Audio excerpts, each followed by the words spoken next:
Pre-Intermediate Span 2 Noun Clauses in the Subject Position. Good morning, good afternoon, or good evening. In this video, we will talk about noun clauses in the subject position. If you haven't watched the first two videos on noun clauses, stop this video and watch those first. Let's get started. Okay, so today we're going to talk about noun clauses in the subject position. Now, remember, in the previous videos, we said that noun clauses can be the object, but can also be the subject of a sentence. So here is the example there was in the previous videos. That Africa has the highest birth rate in the world is a well-known fact. Now, let's analyze this sentence starting from the verb, and the verb is.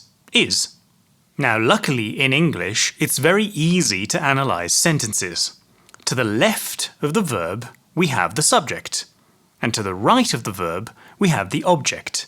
Now, in this case, that Africa has the highest birth rate in the world is the subject of the sentence. It is also a noun clause. So today, we're going to talk about noun clauses in the subject position. Here, from this diagram, you can see there are three different kinds of noun clauses. We have noun clauses beginning with that, we have noun clauses beginning with question words, and we have noun clauses beginning with whether. Now, in these examples, we have three sentences, and let's analyze them in the same way.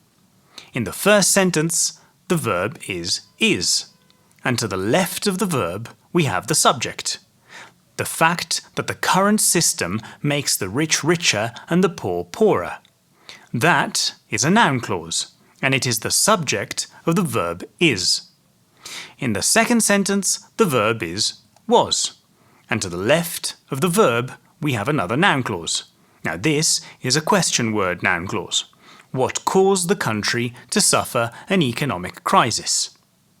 In the last sentence, the verb is isn't, and to the left of the verb, we have the subject, whether the new employees are going to attend the meeting. This is also a noun clause, and it is a noun clause with whether. Now, what is important to remember about noun clauses in the subject position? Because the noun clause is a sentence, and it is also the subject of the verb, in that case, the subject is always singular, because one sentence is one sentence. So the sentence itself is singular. Therefore, the verb must be singular. So, let's start with noun clauses beginning with that.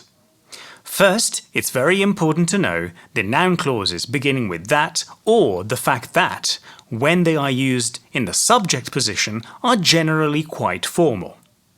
In spoken language, sometimes we use the fact that, but we definitely don't use noun clauses beginning with that in the subject position. Another very important thing to remember is that and the fact that cannot be omitted when the noun clause is the subject of the sentence. Now, please remember, if the noun clause is used as the object of the sentence, you can omit that. Please remember, sorry I'm late, from the previous videos. Now, in this case, we omitted that from sorry I'm late because I'm late is the object. But in this case, we're talking about noun clauses as the subject of a sentence. For example, the fact that everyone buys flowers and heart-shaped chocolates as Valentine's Day gifts is quite customary. Now, this long sentence at the beginning is the subject of the sentence because it is not a sentence, it is a noun clause. The fact that everyone buys flowers and heart-shaped chocolates as Valentine's Day gifts, that is the subject of the sentence. In spoken language, we can normally use this form. It is quite customary that everyone buys flowers and heart-shaped chocolates as Valentine's Day gifts. You can do this also in writing. However, using that in a noun clause as the subject is generally more formal. Please remember that customary is an adjective, and normally we use noun clauses after adjectives or verbs. Now, look at the handout and look at task 1. We will not do all of the exercises together, but I wanted to show you two examples from the exercise. The task is combine the following sentences using noun clauses as the subject. Now in the first exercise, we have two sentences. Globalization has become overwhelming over the past few decades. This does not mean it is a new concept. Now the second sentence has the word this, and this is the subject of the second sentence. Now this subject refers to the previous sentence.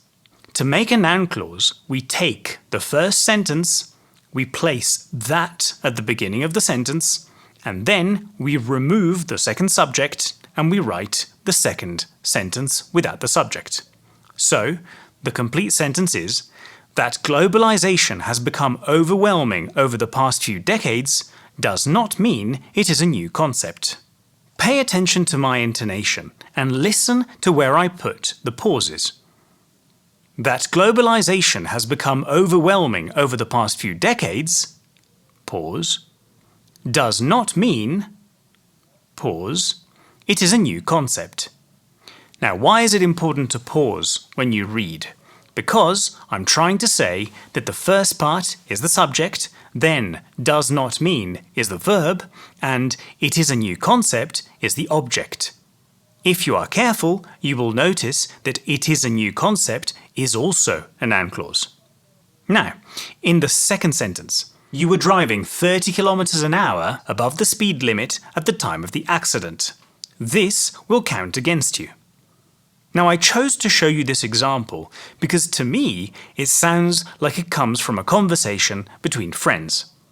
The subject of the second sentence is this, and this refers to the first sentence. So again, let's take the first sentence, let's use that or the fact that, we remove the subject of the second sentence and we put them together. Because to me it sounds like two friends are speaking, I would prefer to say, the fact that you were driving 30 kilometers an hour above the speed limit at the time of the accident, this is the subject, will count against you. So again I placed a little pause between the subject and the verb. Now obviously it is not incorrect to use that instead of the fact that. But generally in informal language, the fact that is more common. Now I would like to take the first example that I showed you and try something different. So let's look at the example about Africa. The fact that Africa has the highest birth rate in the world is a well-known fact. Now this is not incorrect, but it sounds a bit strange. The fact that Africa has the highest birth rate in the world is a well-known fact. So we repeat the word fact twice. Now in this particular situation, I would advise to not use the fact. I would just say that Africa has the highest birth rate in the world is a well-known fact. In that way, it sounds better.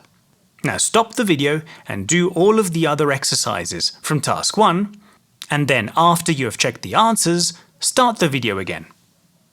Noun clauses beginning with information questions. Now, these noun clauses are generally more common than noun clauses with that or whether when they are used as a subject. Now let's look at these two examples. Why she did not come to the meeting was a mystery. Now, why she did not come to the meeting is the subject of the sentence. And it is a noun clause which uses the question word why. Now let's look at the second example.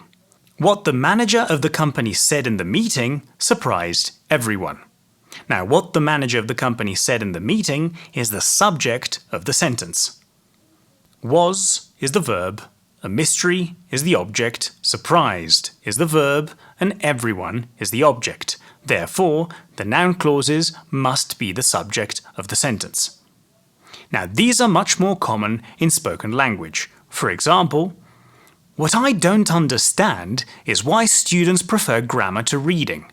I think grammar is boring. And I actually really believe this. Most students really like grammar. They like studying grammar. But please remember, reading is very important. You must practice reading every day. The reason why I'm teaching you noun clauses is to help you understand texts. Please remember, try to learn, try to understand. This is why we are teaching you English. let's go back to the examples. So, what I don't understand is why students prefer grammar to reading. Now, this is a very interesting example because we have two noun clauses in this sentence. In fact, there are three noun clauses in these two sentences. The first noun clause is what I don't understand, and that is the subject of this sentence. Then we have the verb is, and then we have why students prefer grammar to reading, which is the object of this sentence, and it is also a noun clause. So please remember, this is a noun clause, and this is also a noun clause. Now, please don't forget, noun clauses are used in the affirmative form. They are not in the question form. The question form is for questions. When you form noun clauses from questions, then we use the affirmative form. Now let's look at the second sentence. I, subject, think, verb, grammar is boring is the object.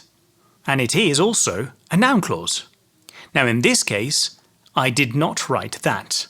In this case, that can be omitted. I decided not to write that because grammar is boring is the object of the sentence.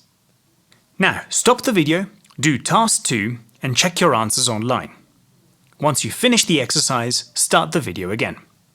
Welcome back.